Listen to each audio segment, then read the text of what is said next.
Tantra Illuminated with Dr. Christopher Wallace is a journey through the depths of the human experience, as viewed through the lens of the tradition called NonDual Shaiva Tantra.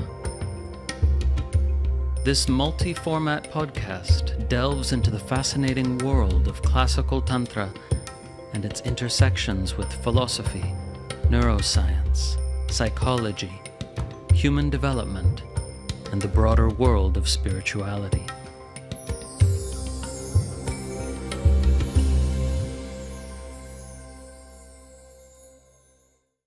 Today's episode is a conversation, and I'm speaking with Hameed Ali, who publishes under the name of A.H. Almaas. Hameed immigrated from Kuwait to the United States in the early 1960s.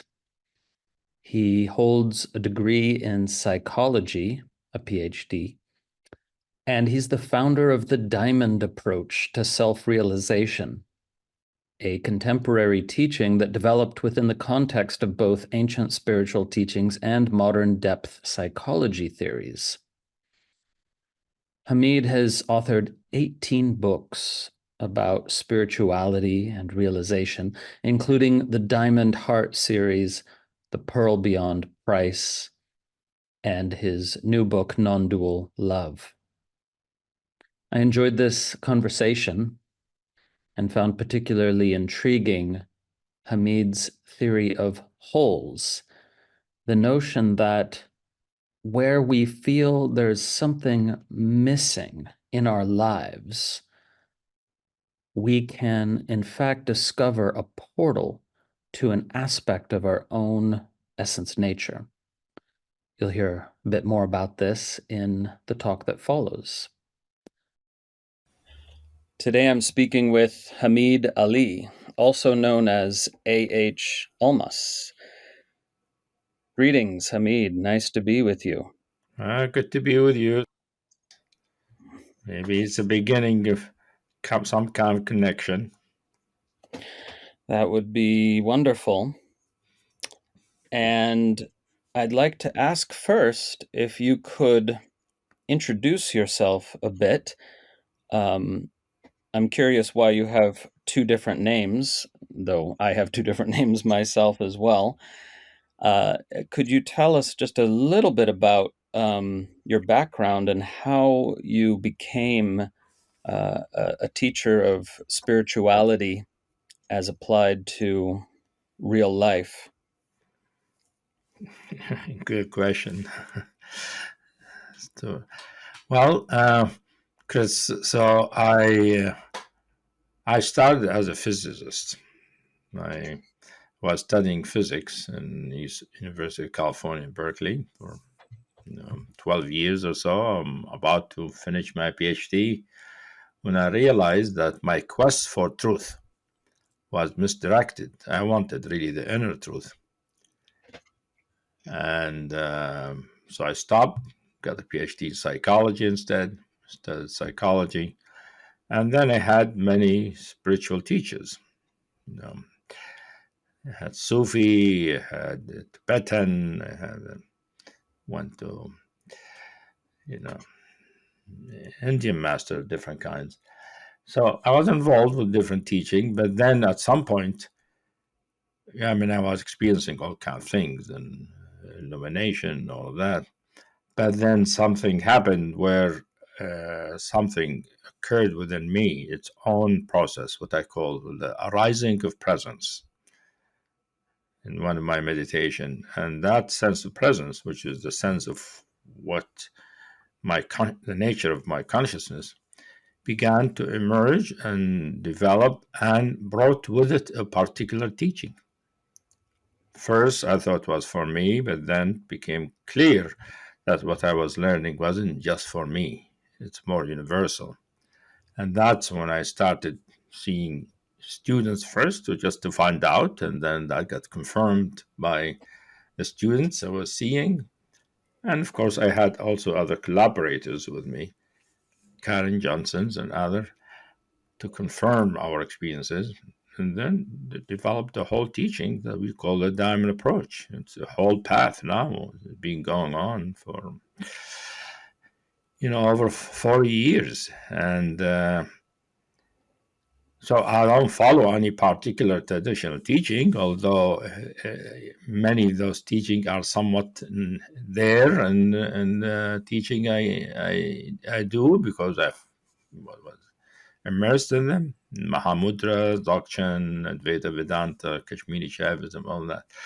But the Diamond approach is its own teaching, and it's a modern teaching because instead of using the old psychology, uh, of yoga and all of that, I'm using modern Western psychology in relationship to spiritual realization, which takes it to a different direction, basically, where our ordinary experience becomes an entrance into the depth of our reality. Hmm.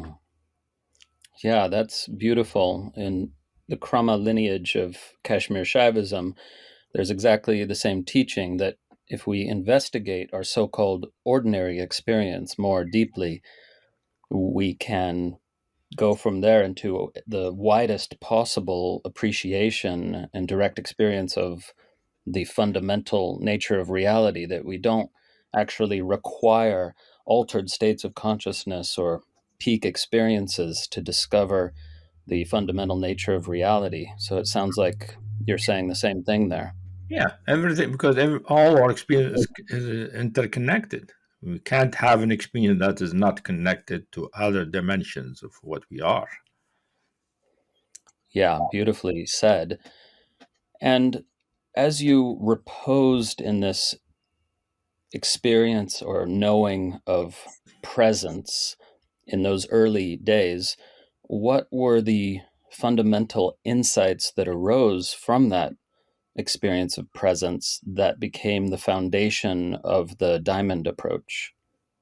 Well, the beginning, the presence was the central thing, and presence didn't mean I'm just present the way most people talk about presence. Presence was its own thing. It is the very medium of the nature of consciousness as a sum of a palpable medium conscious of itself and conscious of itself as the truth of what my existence is. It's like the nature of my being, basically, or pure being turned out to be. And then that presence revealed little by little to begin to transform from one thing to another. First, it was just presence, then it became like a presence of intelligence, and then it became the presence of compassion, then it became the presence of love, then it became the presence of love, fulfillment, or it became like presence has many qualities. And then the interesting thing that each quality turned out has a particular door in our ordinary experience. For instance, the experience, the presence of compassion, the door to it is our emotional hurt, our emotional wounding. If we learn to be with our wounding and not reject it, simply be with it and sort of understand it, see, feel it. It's a felt understanding. Compassion will arise as a delicate kind of warm presence that suffuses all of consciousness, suffuses the space. So it's a particular thing. And if for some time the presence will appear as the quality of strength and aliveness and vigor, and then I discovered that quality which gives us a sense of capacity uh, when explore what's in the way of it, why people don't experience it that way, is turn out the way to it is limitation or misunderstanding what strength is, especially in the sense of weakness that we experience or incapacity or limitation. When we deal with that, which is a psychological thing, and understand where it comes from, a lot of it comes from childhood experience and conditioning of education. That become an entry. I call it theory of holes. So first it appeared like a hole, like something missing in the consciousness. And then we allow that, then spaciousness arises, and within that spaciousness, the quality of presence emerges as this red, vibrant, alive uh, kind of presence. These are just examples of quality. And then appeared later, this presence expanded, it became infinite, boundless, and revealed itself as the very nature of non-dual reality. And kept going, revealing more, like it is the revealer, it is the teacher. Yeah, yeah. My experience is exactly the same, that presence, the more deeply we go into it, it reveals ever more of itself, and it becomes absolutely boundless. Of course, it's not really becoming boundless, it's that we're realizing its true nature. And as you said, it reveals these qualities, uh, love and compassion and so on, which are inherent in it, and intelligence too, and what you're calling strength. It's sometimes I call it unfailing sufficiency, Hmm. quoting from Walt Whitman. And all these qualities become apparent the deeper we go into this natural presence, which ironically is here all the time. Everyone's experiencing presence, but they don't bring attention to it. So it simply is the space in which their various experiences are arising, and they're always focused on their experiences, or rather their mental interpretation of their experiences, rather than going into the presence that makes all experience possible.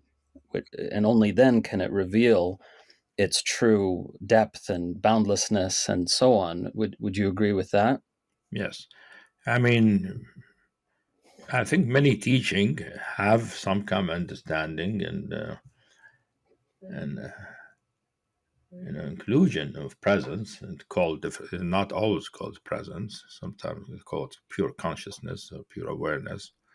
But presence is a particular way of experiencing consciousness and awareness, which is experiencing the beingness of awareness or consciousness, its existence. Like in Satchitananda, it's the Sat of Mm. Satchitananda. So it is a sense of pure existing, pure being, and it turned out it is one of the main ways that our true nature can express itself, can manifest itself, and appears as individual or as universal and infinite. And also goes beyond to other ways. Its possibilities are infinite, put it that way. Our, I mean, presence, I see it as one specific, important, central way that our true nature, some people call, Brahman or Shiva or Dharmakaya, has infinite possibilities of presenting itself, appearing in conscious experience. One of the main one is presence, and that the presence had the sense of more of a grounding in the world, grounding in the body, grounding in the here and now, instead of just transcendence. It brings transcendence, but embodiment is also important for it. Yeah, absolutely. So in the Trika lineage of Kashmir Shaivism, they assert that the divine, what we're calling the divine or the ultimate self, is that which is simultaneously transcendent of everything and yet immanent as everything. And they make that equality of transcendence and immanence as two aspects of the one, central to the way they articulate the teachings of that lineage, which is one of the primary lineages that that I work with. Yes. So quite quite a bit of agreement here. Yeah. Well, I like it that you're being involved in Kashmir Shabbat is one of the paths that I really loved, and I loved the detail they go into. All the tattvas, all the grades of manifestation, all that. For me, that makes perfect sense. I don't like it when it's just transcendence or illusion. For me, that's a very limited way of seeing reality. But Kashmiri Shaivism gives all these tattvas from Shiva to Shakti to all the way to Jiva and all of that. That my, makes more sense to me and more useful for human life. Yeah, and all the tattvas are they are categories of experience appearing within the broader context. And that's why in non-dual Yeah. Shaiva Tantra, also known as Kashmir Shaivism, the teaching is that there's this sort of secret 37th tattva, sometimes called Paramashiva, Hmm. which is the context within which all the other tattvas are appearing, which is quite important because the 36th tattva or first, depending on how you're enumerating them, is ultimate transcendence. Right. So there must be something even deeper, which is the context within which transcendent experience and other sorts of experience appear. Yes. If we could return to this usage of the word whole that you have, if I'm understanding you correctly, a whole might appear first as if there's something missing Yeah. in your experience, but if you go into it, it actually becomes a portal into another or deeper aspect of this universal presence. Is Yeah. that right? That's a good way of saying it, Chris. Yes. Yeah. So, have you enumerated a specific number of these holes that are crucial for people to bring Well, I attention? don't know if I know all of them. I mean, I've discovered at least 40 or so, which means 40 or so qualities. Mm, yeah, yeah. So, what do you say to those who, argue that the absolute or universal presence or universal consciousness is actually quality less, and that if you're experiencing qualities, that's not somehow not the absolute that you're experiencing? What would be your answer to that? I agree. I mean, absolute, not only quality less, it is actually indeterminate. In Mm, my realization, the true absolute is indeterminate. You can't even say anything about it except it is the source of everything. But it also, part of its potential is to manifest it, many of its potential. It has infinite potential. And part of its potential is the whole world as we know it, ordinary experience as we know it, but also pure qualities of presence. Pure meaning not product of time. They are they present the purity, the timelessness of the ultimate in a way that is recognizable and knowable and experienceable and realizable. So it's true, we need to for full liberation, we need to know the qualityless indeterminate uh, uh, ground. yeah, Or however, for for the path, for instance, for somebody to practice, they need will, they need strength, they need intelligence, they need kindness, they need openness. All of these are needed. And where do they come from? They come from the ultimate. The ultimate provides them as part of its guidance. And but also the need for life. I mean, for people to live our life, we need to be capable and confident and loving and open and intelligent. We need those for life, but we also need them for the path. And they are all presented to us, given to us from this, unmanifest source. Yeah, and it seems to me, let's see if I can find a way to language this, because there are some qualities of the absolute or this universal being presence that are somehow more inherent. That is to say, everything that appears in experience, in a sense, is a quality of the absolute, or it wouldn't be appearing. And yet, there are these qualities that are more inherent, that you're calling the pure qualities.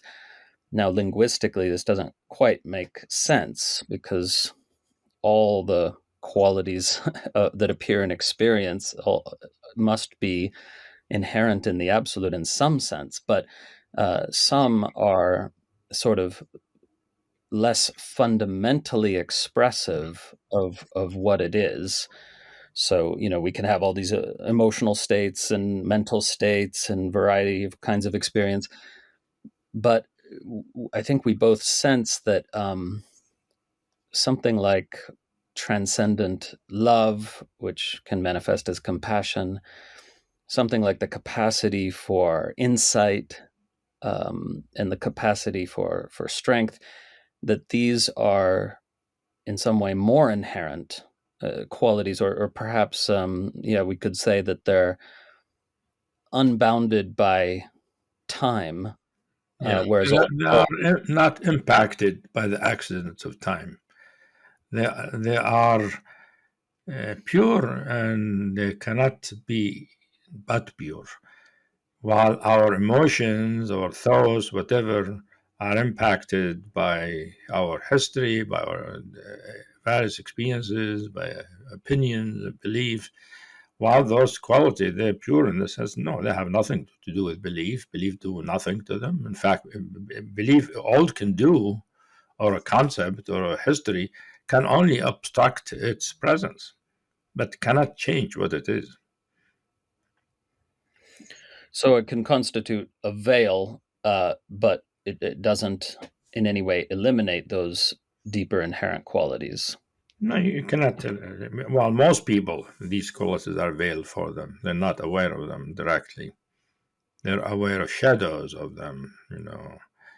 Like what people call strength is really sort of a shadow of the true strength. What people call will is a shadow of the true will. Same thing with intelligence and love, and even love. When people say "I love you," are they experiencing the love itself, or is it just an emotion? Because the love itself is not an emotion; it is a presence that is Yeah. soft and tender and sweet and golden or pink or something like that. I mean, it is actually perceived through all the sensory modalities, their inner sensory modalities, but through it has all the senses in it. It has a smell, it has a taste, it has a texture, it has all of that. While emotion don't have those qualities, neither do thoughts. Mhm. Yeah, interesting. So these deeper or pure qualities, being unbounded by time and not influenced by that which occurs within time, that means they must all be accessible at any given moment, whether the person realizes it or not, or has the tools to access these qualities. They must be accessible at every moment. Would you agree with that? Yeah, they are inherently uh, part of what we are. They are what we are. They're accessible in the sense that they're eternally present. However, for most people, they don't know how to access them because they have beliefs and veils that cover them, obstructions or whatever you call them, limitation, impediments, all of that. That's what spiritual path does. Partly to eliminate those impediments and those limitations, so that will dissolve, revealing what is possible, or having the access to those pure qualities possible. Yeah, so some people would ask, and this is perhaps just an impossible question or a misconstrued question, but some people would ask, why are there these impediments and veils, which is another way of saying, why would consciousness choose to conceal itself rather than always reveal itself? Do you have a particular answer to? Well, I mean, I know that different teaching give different answers to this. My understanding of it, it's a mystery, first of all.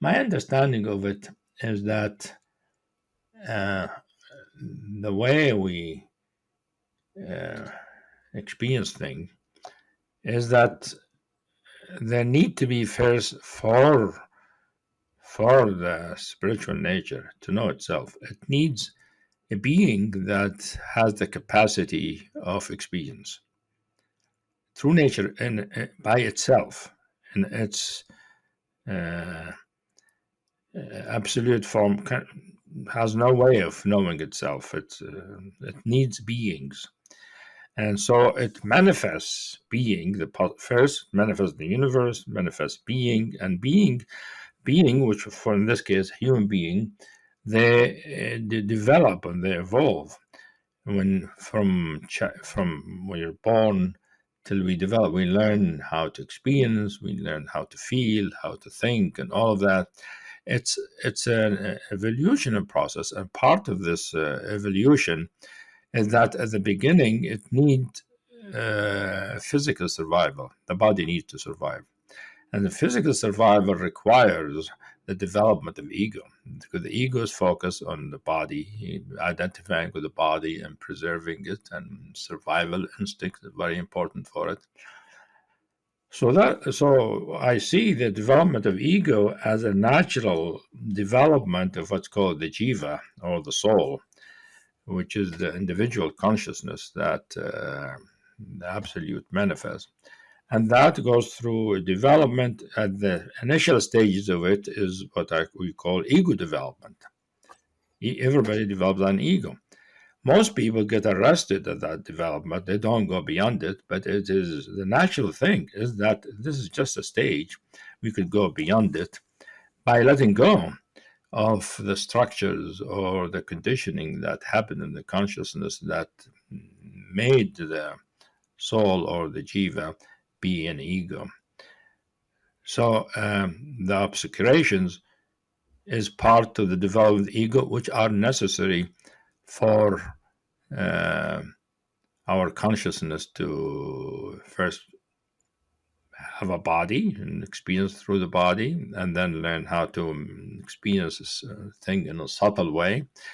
So it's the way reality makes it happen. That's how it works. It's a process.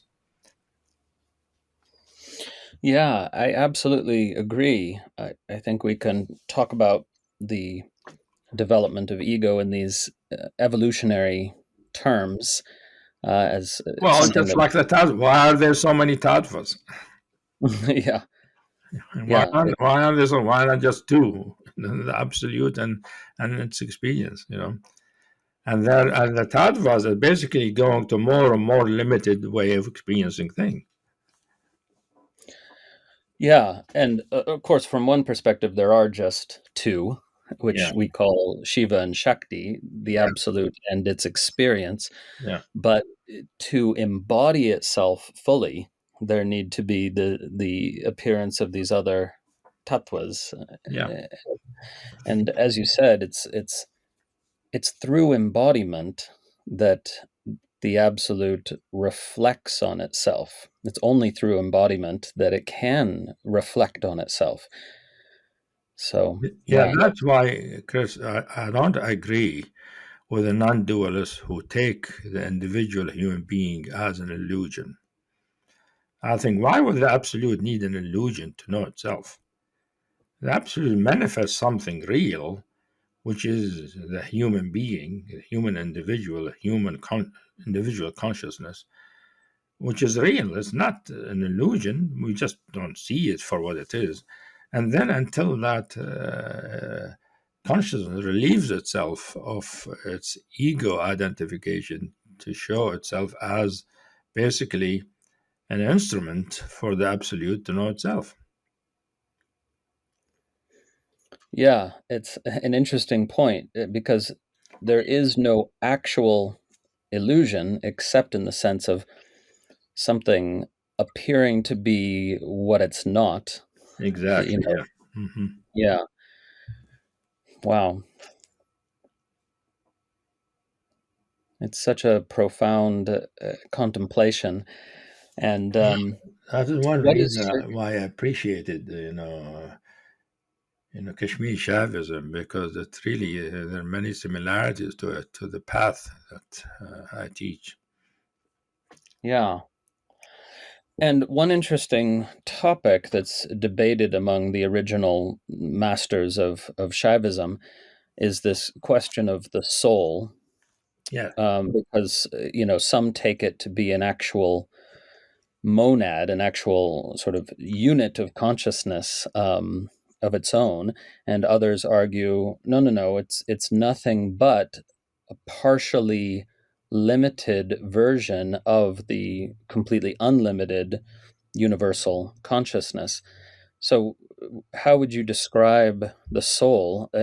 Like, does each person have a soul that's somehow different from other souls, or is it exactly the same in the sense that it's merely a partially contracted instantiation of the universal consciousness?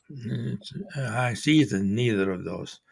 The soul is more like if you think of the absolute as an ocean, the soul is like a wave in the ocean. So it is a particular, but it's not separate or completely distinct from its source. It is just a particularization. And basically, it's a matter of bringing consciousness to a particular time and space to have experience. It's a focusing of consciousness that we could consider the soul. Okay, so it's like a unique vantage point of the one. Yes. And there are many beings. I mean, human being maybe just only one kind of beings. Yeah. So would you say then that all souls are identical, apart from the fact of their different karmic circumstances or trajectories, that all souls are sort of ontologically identical? Would you say that? Well, they're identical in the sense they have all the same potential because they're all waves of the same ocean. However, each is unique in terms of its capacities and possibilities and what it can realize in any particular lifetime. It has uniqueness. Ultimately, they all have the same properties, the same potential. But I don't think they will, if they're all realized, they will be the same. Just like when you look at realized masters, they might have the same realization, but they're different. They have unique way of being it, expressing it, living it, and articulating it. So there's a uniqueness to each soul, although they are all have the same potential. They are all waves of the same ocean. Interesting. So I might slightly disagree here, or maybe there is no disagreement. We have Yeah. to go deeper, because the metaphor I like to use is, if we imagine an amazing dancer, a highly trained expert dancer who can dance any kind of dance, they can dance modern dance, the tango, jazz dance, whatever, then these forms of expression are very, very different. And yet it's one and the same dancer. So, in the same way, I argue, what we're calling the soul is fundamentally identical, but can express differently. So I don't see the uniqueness as pertaining to the soul itself, that specific vantage point of the one consciousness, but it's in its expression that we see the uniqueness. And perhaps in my argument, we don't need to attribute different qualities to different souls to explain that difference of expression. It's just in the same way that one dancer can dance so many different kinds of dances. What do you think? I think the dancer is the ultimate itself. Right, that's what I mean. Yeah. The souls, there are different souls, and each one is sort of has differences from the other, because the ultimate one experiences itself in different ways. Yeah. So this is maybe then one slight point of doctrinal difference. Partly semantic is language, how you language it. You see, I think. Yeah, well, that's what I'm interested in. Is Yeah, it different language or not? Certainly in it's hard for me to tell. You see, but my experience is that I don't know everything about how soul is. And in fact, the teaching who have soul, like the Sufis and uh, Jewish mysticism, whatever, each one says the soul is an infinite ocean of knowledge. And what I see, each tradition has some of the knowledge of the soul. They don't have all of it. Same with me. I don't have all the knowledge of the soul. I have some of it. It might be different from the others, but who's to say? It's a whole topic by itself. The soul is so much richness, so much understanding, so much possibility. Just like the ultimate has infinite potential. Yeah, yeah. So my concern is that it might be possible to introduce a subtle dualism when we're talking about soul versus the absolute.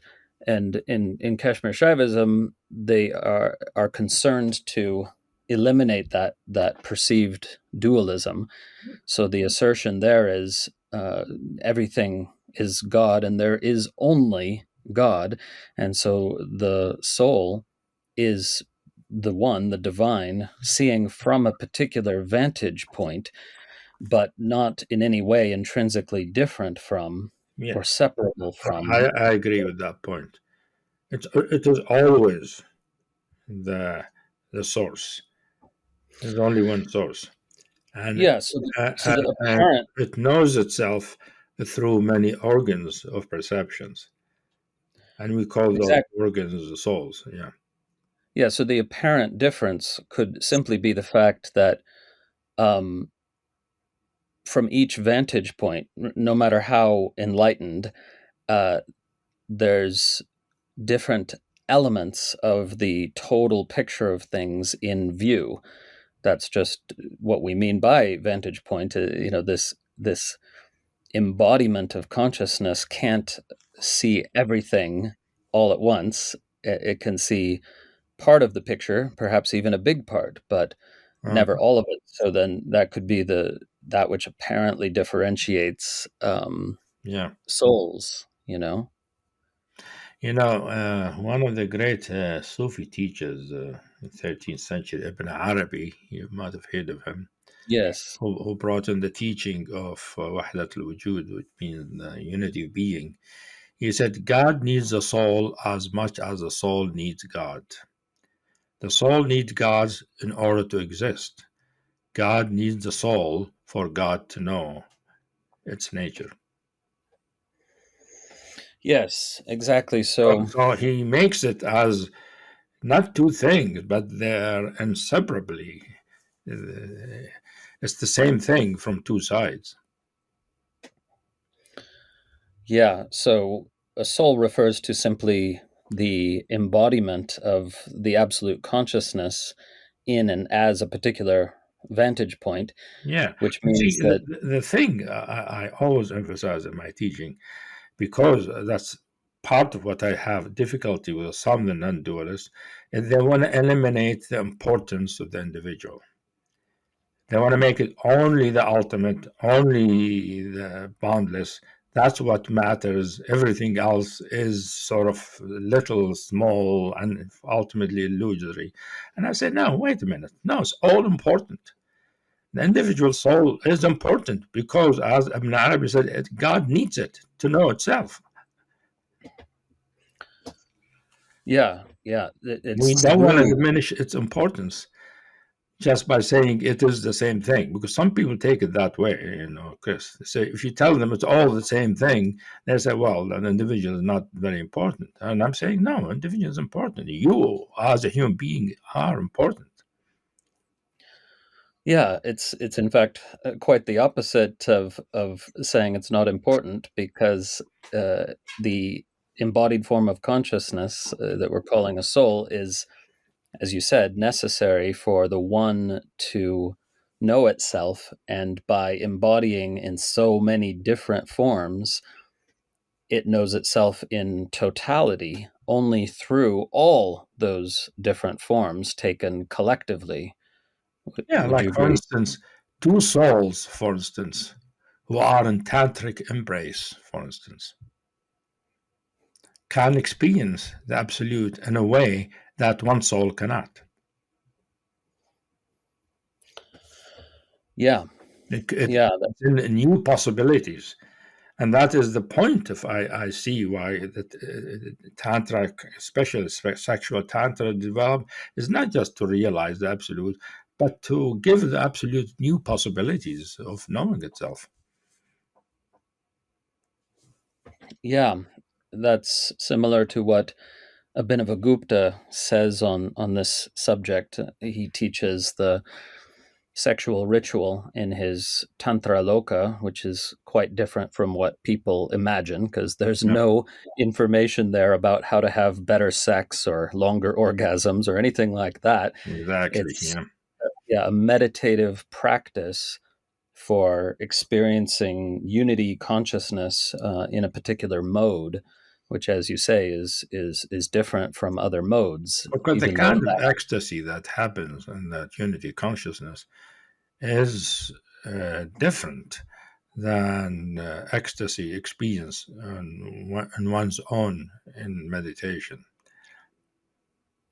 yeah, It just, the absolute has so many possibilities and present different situations where it can experience those different possibilities. yeah, yeah, it delights in the full range of possibilities in experience, one might say. Yeah. Yeah. I So, like Avina Gupta. I read some of his, work, and I learned a lot from his writings.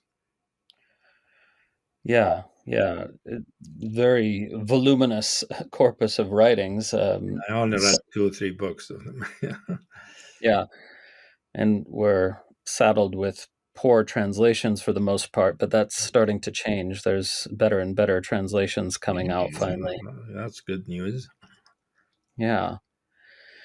Yeah, so that book, the Recognition Sutras, which you've Yeah. seen, is the work of Abhinavagupta's disciple, Hmm. Kshemarajya, and it's quite an amazing Yeah. text as well. Yeah, I'm aware of that one. Yeah. Yeah, so now people who are hearing you on this podcast might not know your work at all. If you were to summarize, say, one or two or three of the most fundamental teachings in your diamond approach, what would you like if people, only heard you this once? What would you want them to know about the approach that you take to this universal knowledge that could be helpful for them? Well, first is that our own ordinary experience is not to be just dismissed and transcended, but to be embraced not by identifying with it, but embraced in order to illuminate it, to understand it. What is it? Where does it come from? What's it connected to? And it's as a felt, I call it inquiry, and it is felt experiential inquiry. You feel it, you see it, you experience it, but it is not the whole thing. It has things beyond it or things connected to it. And as we experience it, as we understand it, it becomes illuminated. It shows its connection and to other deeper parts of what we are that are not there in present experience, and it continues to do that. So the methodology of inquiry inquires in all experience, whether it's ordinary experience or sublime experience. Because even sublime experience, when we experience it, doesn't mean we know all about it. We might know that many people, they have some awakening and they've experienced something, but there's a lot more to inquire, to continue to be curious, to investigate.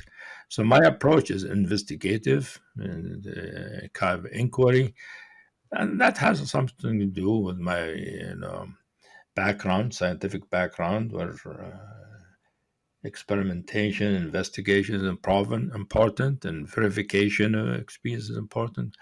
So it's good to not reject what we experience, but to see it is something I'm experiencing and it has a meaning. To find out what is the meaning of it. The meaning of it means what's it connected to? What message is it saying? Or like if I'm feeling, for instance, forlorn. Why am I feeling forlorn? What's that about? Is it about the person, about part of me, or and that can open up things. It can become portals to some timeless truth. And then when we feel experience the timeless truth, we continue our inquiry, we continue our curious investigation. And it is experiential, as I said, not mental. The mind is used in the investigation, does not lead the way. The heart is really what leads the way. Because the heart is the organ of truth. It tells us what is true, what is not. So it's the approach is based on loving truth for its own sake. For its own sake mean I want to know the truth of reality, not because I want to get something out of it, but because I really want to know it. I love to know it. And it turns out when we continue with that path, that we love to know the truth because we love the truth, because the truth is our true nature, ultimately. Yeah, I totally resonate with what you're saying there. And in fact, we could say that to go for only the transcendental realization and to negate what can be realized about uh, our embodied experience is, in a sense, to negate the universe, right? As if it was a mistake, but it's here. There is Yeah, manifestation. it's very good. You brought that because many people think it's a mistake, it's an error, or they call it cognitive error. I said, no, it's not an error. It has a meaning. There is a reason why it is that way, and we need to just understand it. Yeah.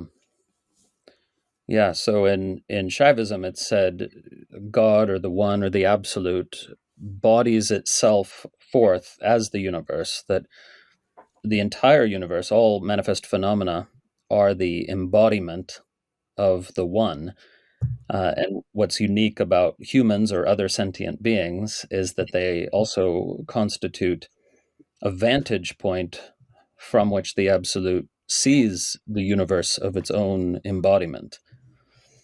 Yeah, That's a beautiful way of saying it, I find. it is beautiful, and I completely resonant with that view. Yeah.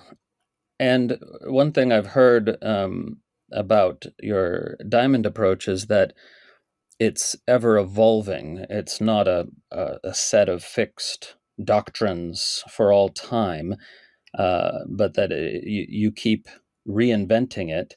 Is that true? And what would you say about that process?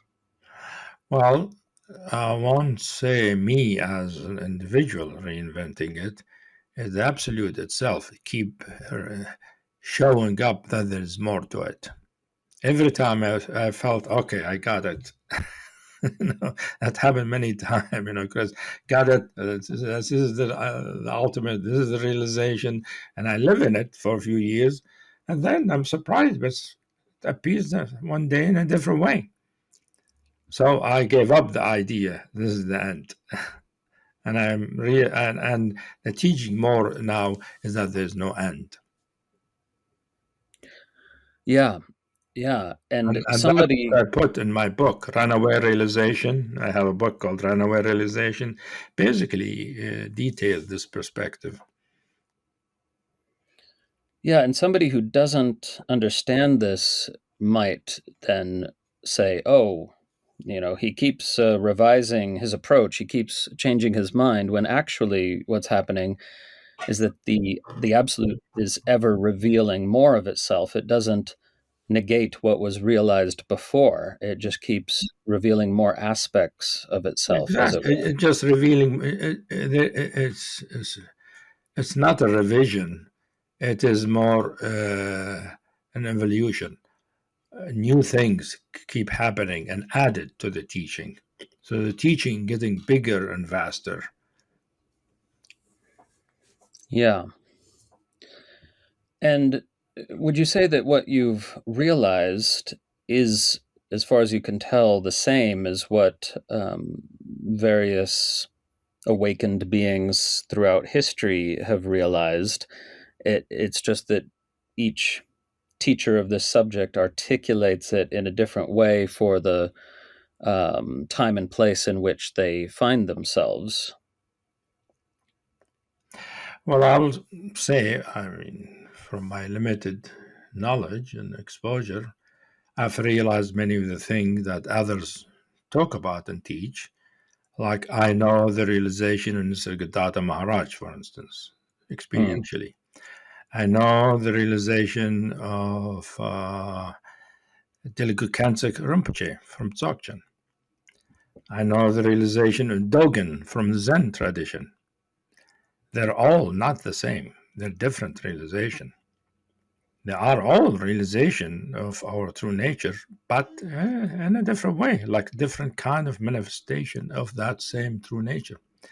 And I find each one of them sufficient in itself. It is liberation, but they are different. But they are all coming from the same source, in my experience. But mm. I think each teacher or each tradition has its own sort of contribution to the field of spirituality. And I don't need to make them all be the same. I think they can be different and they're all right.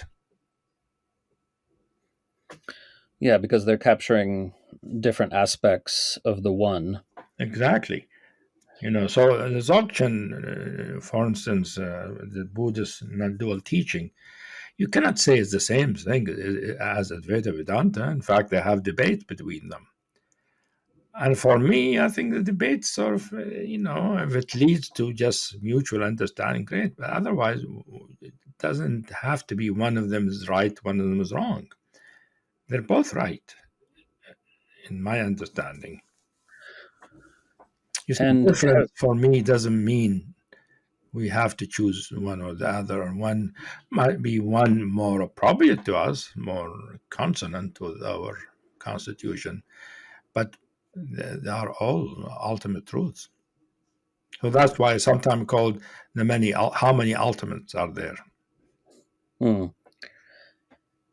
And have you realized anything that you haven't seen talked about by the great masters or the scriptures of the different traditions?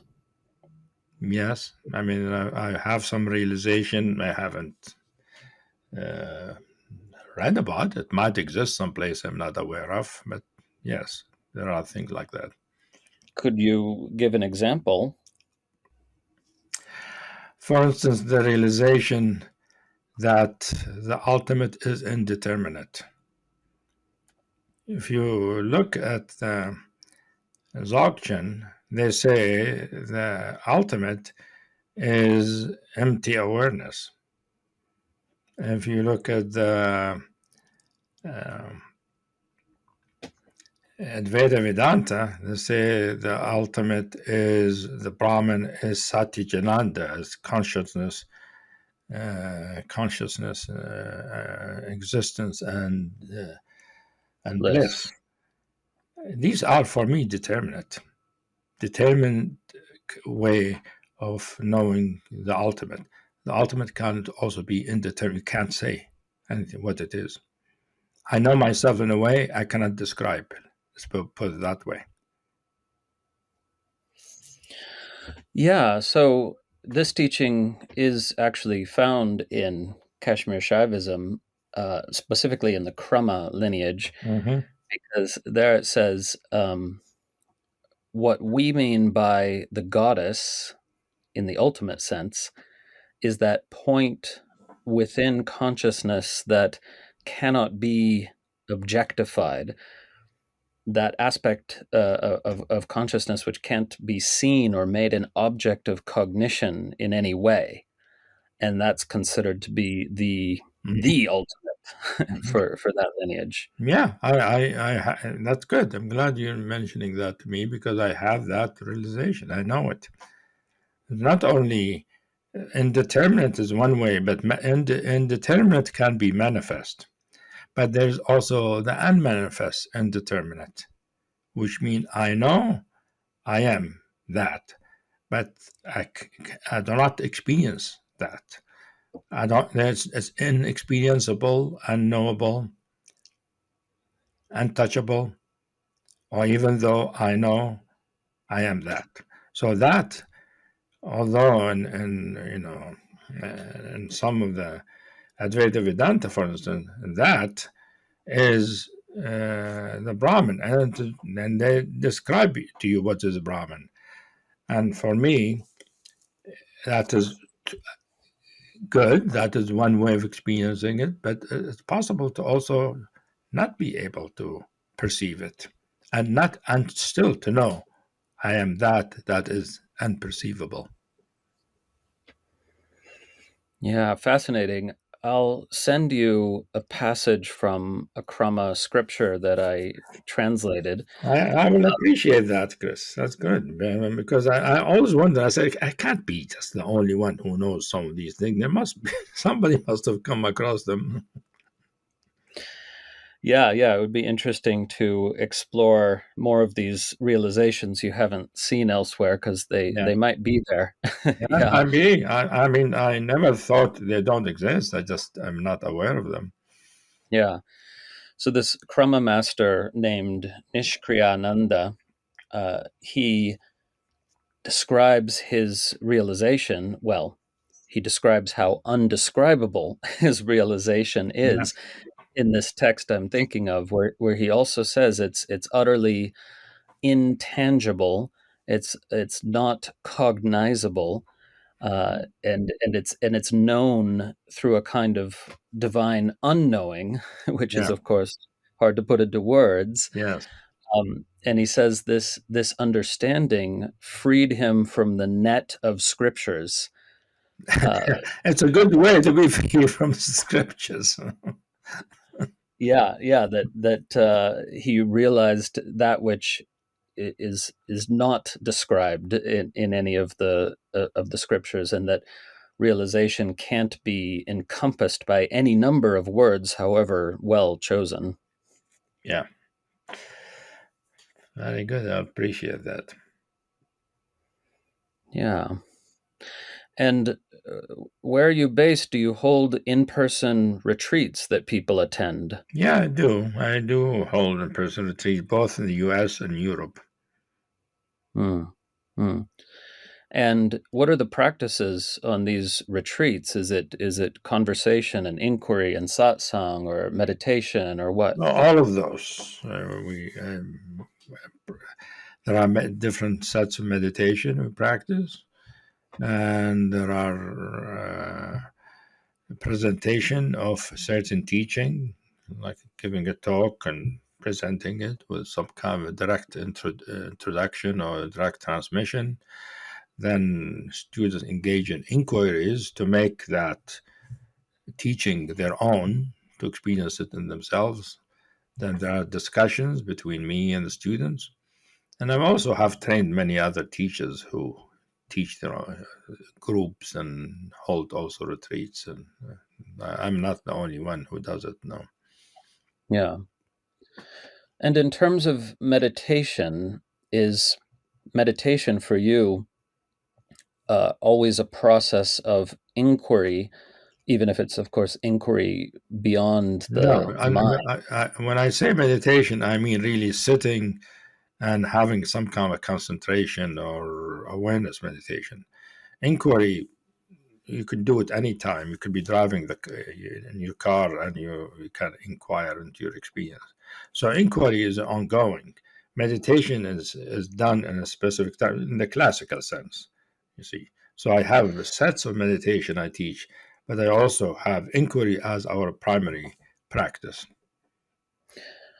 And so, do you see value to the type of meditation in which you learn to quiet the mind? Yes, And if so, yes. okay, so what is that? That is one of the meditation I teach.